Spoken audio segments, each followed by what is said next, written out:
Bonjour tout le monde, j'espère que vous allez bien. Donc on se retrouve pour le troisième daily brief de la semaine, donc en ce mercredi 9 octobre. Donc on va commencer par le Bitcoin avec la vue weekly. Donc on va parler un peu des investisseurs, hein. Je refais un petit point là-dessus, pour ceux qui veulent investir dans Bitcoin ou dans le marché crypto, dans le secteur crypto. Donc faut savoir que c'est moche, hein. On a perdu notre first stop ici. Donc on passe dans un range market. On a fait un M dans un M weekly, donc c'est très moche aussi. Donc on est toujours au sein de notre range ici là en daily. Il n'y a toujours pas eu de résolution. On est au même point qu'hier.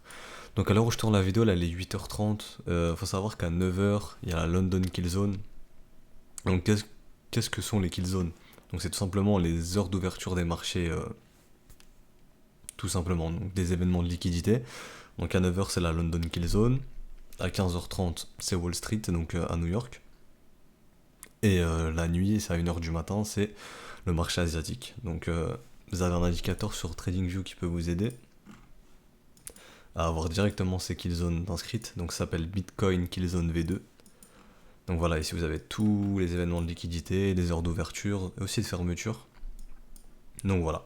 Donc il faut savoir que la vidéo elle sortira un peu après 9h je pense, hein, temps de finir le brief. Donc il y aura déjà la London Killzone. Ne faites jamais confiance aux premières heures d'ouverture de marché. Ça peut être des fuck moves, donc le marché peut faire ça et boum derrière se retourner. C'est juste la petite recommandation que je peux vous faire. Donc je vais retirer ça de ma charte moi. Et on va commencer en vue weekly. Alors comme je disais, ici on a perdu notre first stop pour les bulls, donc on passe dans un range market. Donc qu'est-ce que ça veut dire techniquement? Ça veut dire que on a de très très grosses probabilités de revenir au minimum à 61,8. Donc ici à notre reload zone, hein, 61,8, 78,6. Donc ici c'est les zones que les bulls doivent défendre, ou en tout cas les bears doivent laisser reposer le moteur comme on dit. Le M a été confirmé ici. Donc quand on a cassé les 9049$, hein, on voyait cette grosse bougie rouge, confirme qu'on retourne bien dans un bear market, la structure est là, M dans un M. Le bien institutionnel a bien croisé bear, donc les institutionnels sont en recherche de short, ils ne cherchent plus à chasser des longues dans ce marché. Donc comme on avait dit, si jamais on a un counter trade rally, tout simplement, et que cette résolution ici se fait en W donc, et résolu bullish, et ben, on cherchera tout simplement à essayer de trouver des shorts dans la reload zone. Donc la zone 78, 61,8. Donc je vous expliquais hier dans le brief ce qu'on attend, hein, pour nos smiling setup. La location, donc la reload zone bear, divergence et ensuite structure. Donc une structure, nous, c'est un M ce qu'on veut. Donc voilà, on avait vu ça. Je vais vous parler aujourd'hui des garage zones. Donc les garage zones, qu'est-ce que c'est? C'est tout simplement des fib extensions entre 61,8 et 200% sur Fibonacci. Donc ça permet d'ajouter une location, donc la localisation à vos trades. Donc on va voir qu'est-ce que nous target notre garage zone sur la structure de notre M. Hop. Donc ça nous target dans notre reload zone les 161,8 à 6000$ et les 200% pile sur la neckline de notre W. Et on va voir que, encore une fois, ça correspond à la neckline, au 88,6 de retracement et au gros gap ici qu'on a laissé dans le volume profile, donc zone qui demande à être travaillée. Ici on a aussi un gros gap, enfin une zone qui demande aussi à être travaillée, il y a du travail à venir établir ici. Est-ce qu'on va y aller? J'en sais rien encore une fois. Je vous parle que ce que je vois moi techniquement, ça veut pas dire qu'on va y aller, mais c'est des informations très très utiles, hein. C'est là où le marché a laissé où il n'y a pas eu beaucoup d'exécution de volume, du coup ça demande à être venir retravailler ces zones là. Donc voilà, c'est tout ce qu'il y avait à dire pour la vue weekly. Si vous êtes des investisseurs, la localisation elle est pas bonne. Les prix intéressants, enfin les prix actuellement ne sont pas intéressants pour vous. Ils se trouvent plus bas dans la reload zone ou sur la neckline de notre structure. Notre précédente structure bull, donc notre jolie W ici qu'on a eu en weekly. Qu'est-ce qu'on attend? On n'achète pas juste un prix, on achète un marché qui nous montre qu'il est prêt à se retourner. Donc divergence sur MACD, enfin en tout cas moi MACD j'utilise, mais une divergence momentum, pour nous montrer que la dynamique interne est en train de changer, qu'il se passe quelque chose, et une structure, donc un joli W, et let's go, c'est parti. Alors que si vous cherchez à acheter un couteau, déjà de une c'est très dangereux, parce que le marché peut faire ça, hop, V-bottom, et derrière on vous dégomme, Donc moi personnellement c'est pas ce que je recommande. Je recommande vraiment d'attendre des structures, et derrière les structures il y a une psychologie. La psychologie elle est toute simple sur un W. Le marché fait ça, les gros ici posent le bottom, rebond, là les gens se disent short, short, short, short, faut shorter, faut shorter, faut shorter. Hop, on a notre retracement. Ici les gros rachètent, ils veulent pas que ce marché aille plus bas, et derrière hop on squeeze tous ceux qui sont rentrés là, et on a la confirmation en cassant la neckline, et voilà, votre marché peut repartir tranquillement à la hausse. Donc voilà, il y a vraiment de la psychologie derrière ces structures, ça sert pas juste à faire joli sur une charte, hein, c'est que derrière il y a une psychologie. Donc voilà, on a fini pour la vue weekly. Je vais retourner un petit peu en daily, voir ce qui se passe. Je supprime rapidement ces petits schémas qui servent à rien. Alors, en daily, tout simplement, on est toujours dans notre range. Il n'y a pas eu de direction qui a été donnée. A noter que dans notre volume profile ici, on a du travail aussi qui demande à être établi. Ici. Donc, en cas de résolution bullish, bon bah, peut-être qu'on viendra effectuer le break et ensuite pullback et on travaillera un peu cette zone et ensuite on ira rechercher notre reload zone, donc le big fat round number, comme on dit, le gros chiffre psychologique des 10 000. Bon, ça c'est en cas de résolution bullish, hein. Pour l'instant on est juste dans notre range, il se passe absolument rien, on est bloqué par la MA9, donc bah y a rien à trade ici, hein. Parce que si vous avez, comme on a vu les setups ABCD, AB égale CD, donc ils ont été pris. Mais il n'y a aucun autre trade à prendre, enfin dans les setups que moi je trade, il n'y a rien d'autre à trade. L'invalidation se trouve ici, au-dessus des 8500. Donc bon bah, 8500 c'est la résolution bullish, donc là c'est une invalidation parfaite, hein. J'aime bien quand c'est cohérent comme ça. Donc voilà, on a vu que la garage zone de cette structure, elle se trouve entre 6000 et 4200 dollars. Donc c'est bien d'avoir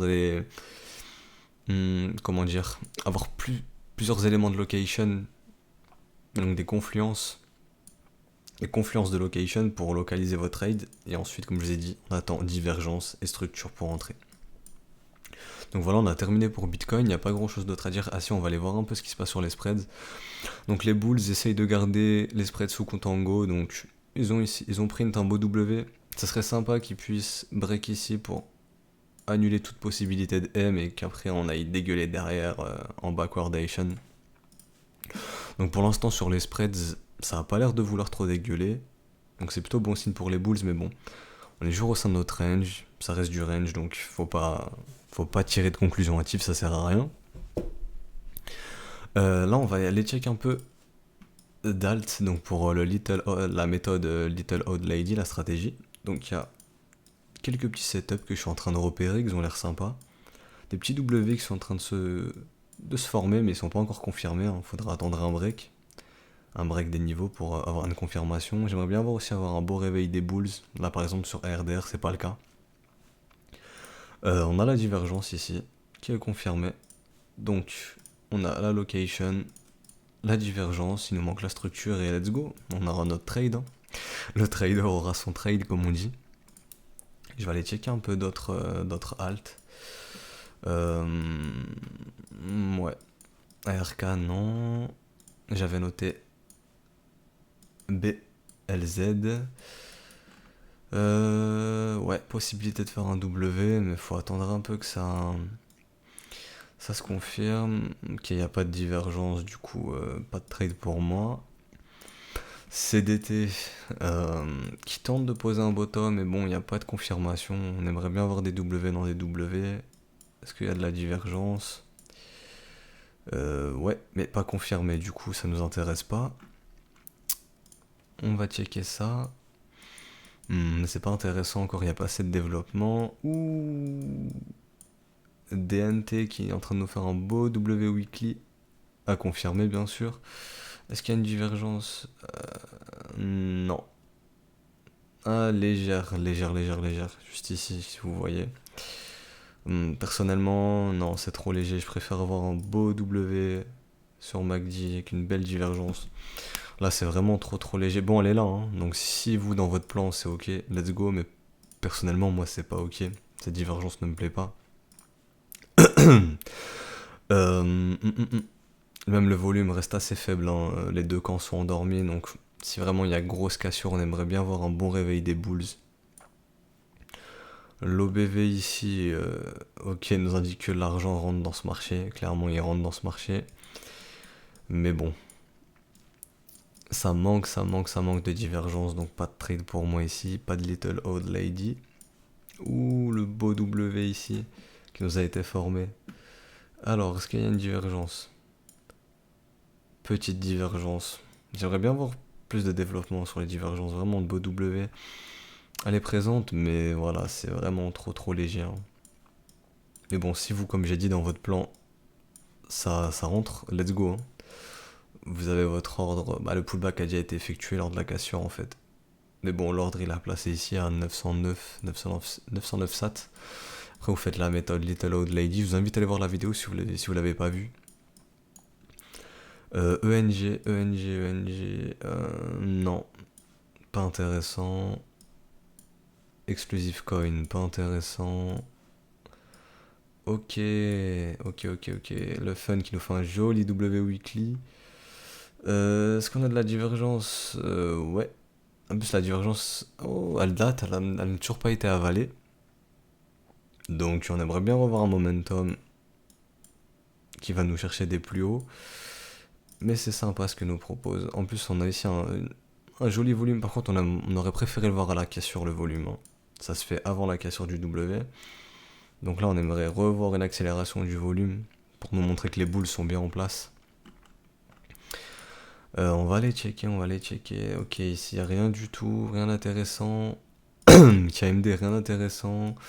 KNC, ok, on a notre beau W. Alors, est-ce que ça diverge? Non, pas de divergence.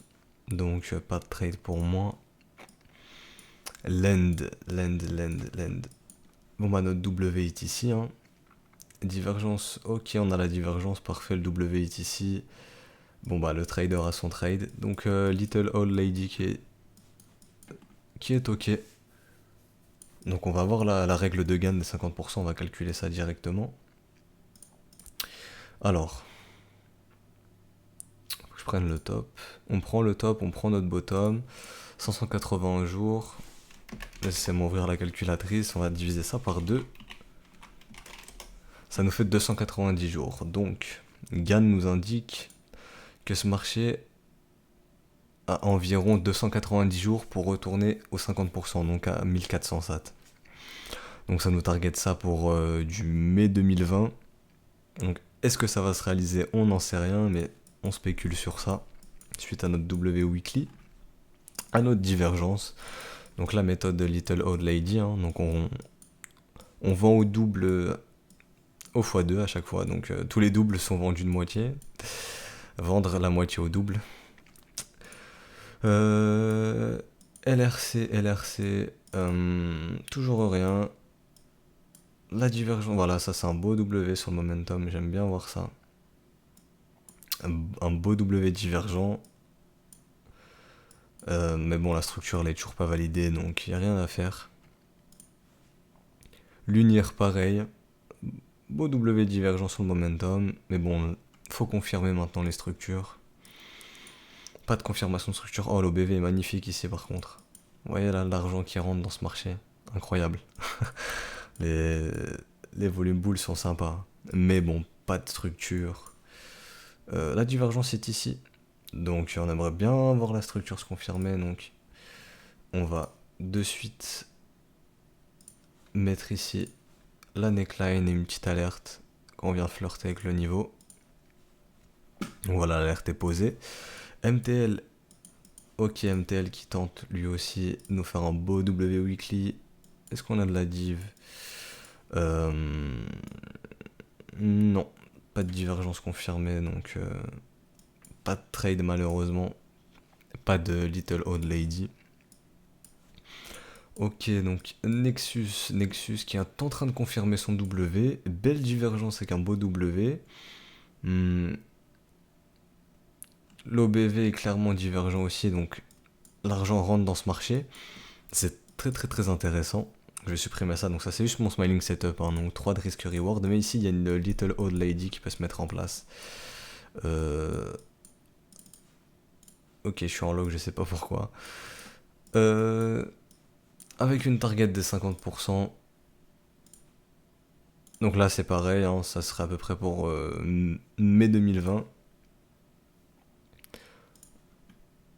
Donc on va calculer ça ensemble. Donc 574 divisé par 2, 287. Donc ouais, c'est bof. Au hasard et c'est parfait. Donc 4 mai 2020. Potentiellement, on peut revenir à 49 000 ça, donc sur les 50%. Encore une fois, c'est théorique, il n'y a rien de sûr. C'est pas... L'analyse technique n'est pas une science exacte. Exact, c'est plutôt un art, comme on dit. Ok, W confirmé ici. Est-ce qu'on a de la divergence? Nickel, divergence avec un beau W MACD. Ça, c'est ce qu'on veut, c'est parfait. On voit des beaux... Ah, non, pas de beau W sur OBV, mais c'est sympa, ça diverge. Donc ça nous indique que l'argent rentre dans ce marché. Maintenant, on aimerait bien voir un réveil des boules. Donc des candles volumiques qui nous fassent des higher high pour nous montrer vraiment que les boules conduisent ce bus. Pour l'instant, c'est pas le cas. Mais bon, le trade est activé, hein. Maintenant, on n'a plus qu'à attendre un petit pullback ici. Et le trader a son trade. Non, pas de trade ici. Belle divergence, confirmée, on attend le W. Mais il y a des choses sympas sur les alts, hein. Vraiment, il y a des choses sympas qui se mettent en place. Donc, est-ce que ça peut nous poser des bottoms de marché? Ça peut. Après, c'est des tout petits W. Moi, j'aime bien voir des gros W. Des bons gros W, donc qui se dessinent vraiment comme ça en weekly, voire en monthly, hein. Ça, c'est vraiment le must. Des petits W comme ça, généralement, ça nous annonce que des retracements, mais le marché peut nous choquer, il peut bien faire ce qu'il veut. TNT, il n'y a rien encore, mais à surveiller. WPR, qui nous confirme son W. Il n'y a pas de divergence, malheureusement, il n'y a pas assez d'historique. Vous voyez ce volume là? Les bulls qui se réveillent, beau volume à la cassure, mais malheureusement, il manque la divergence. Et voilà, c'est tout ce que j'avais noté pour les altcoins, pour la méthode Little Old Lady. Donc la doc est disponible, hein, si jamais. Elle est disponible dans le serveur Discord, donc je vous invite à rejoindre le serveur. Le lien est en description, je le répète. Donc voilà, sur les altcoins, on a fait le tour. Sur les forwards, on a été voir aussi, hein. Donc les bulls essayent de maintenir ce marché sous contango, comme on a dit. Donc à voir dans les prochains jours comment ça va se développer. Si on a une résolution bear, on aimerait bien voir des spreads qui dégueulent, hein, pour avoir un choc d'offres sur le marché. Et voilà, je pense que ce sera tout pour aujourd'hui. On a abordé à peu près tout ce qu'il y avait à aborder. Sur Bitcoin, il n'y a pas vraiment grand chose à dire, hein. On a fait le tour, on est toujours dans notre range. On approche de la London Kill Zone, donc quand la vidéo sera sortie, bon bah vous serez en plein dedans normalement. Donc si le marché se met à bouger pendant la London Kill Zone, on pourrait avoir un mouvement tendanciel. Donc faut savoir aussi que les mouvements tendanciels aiment bien se mettre en place pendant les London Kill Zone, donc c'est intéressant de noter ça. Donc si jamais là on a une BL qui assure du range pendant la London Kill Zone, bon bah je pense que ce sera parti pour aller chercher notre reload zone et les targets de nos setups, hein. Donc les 6400$, on note ici que cette mèche est suspecte et que les queues aiment être mangées, comme on dit. Donc les 6100$ à noter, qui correspond aussi à la target de notre garage zone, donc des 161,8%. Donc voilà, s'il y a pas mal de confluence, hein, pour les locations, donc faudra surveiller ce qui se passe ici. Sinon, ça se déroulera un petit peu plus bas, hein. Et voilà, je pense que c'est tout ce qu'il y avait à dire pour aujourd'hui. Moi, je vous souhaite une bonne journée et à demain pour le prochain brief. Allez, ciao!